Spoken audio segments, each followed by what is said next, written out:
ที่ก่อนนะคะลูกเปียยักษ์ด้วยนาลองทางนาอันปังสู่ที่นาเปียเศร้าอ๋อน้องหญิงเปียทางสู่ที่เปียถึงคนจึงเบียวเปีย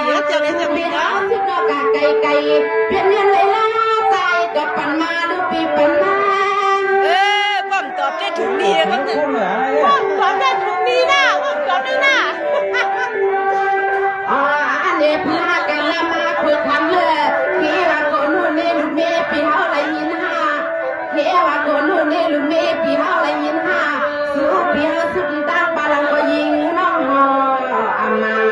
ส่วนพักกินเนื้อริบสู้นาปีนาปีนาพี่น้องไม่ใหญ่เนี่ยหลังตาเนี่ยเจ็บเจ้า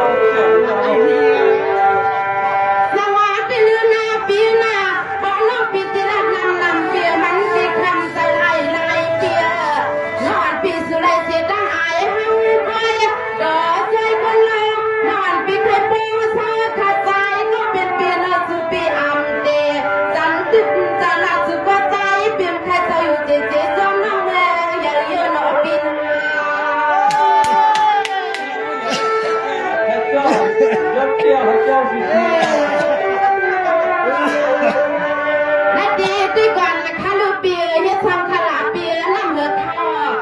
น้ำใช้เต้าสูปีมายันกินลำมาน้องยิงปีมายันจะลำกินหนึ่งเลยปีว่ามันทางธรรมกาเป็นเครื่องคนตายกินน้ำเจอแล้วก็ต้องเจ้าอะไรนี่ทำก็เป็นเปียเจ้าสู่ยังด้วยลูกบดทำไม่ในปีเขานั่นเบอร์ทำลายจีปีมาอยากด้วยน้องอีได้ขี้ว่าลาก็มีไว้สองก็ทำปีเชื่อมาอยากซื้อน้องหญิงดิเคียสายเบี้ยวเสียกาในก็ลวงให้มันหน้ากันทำน้องเบื่อใหญ่เลยนะนี่นะ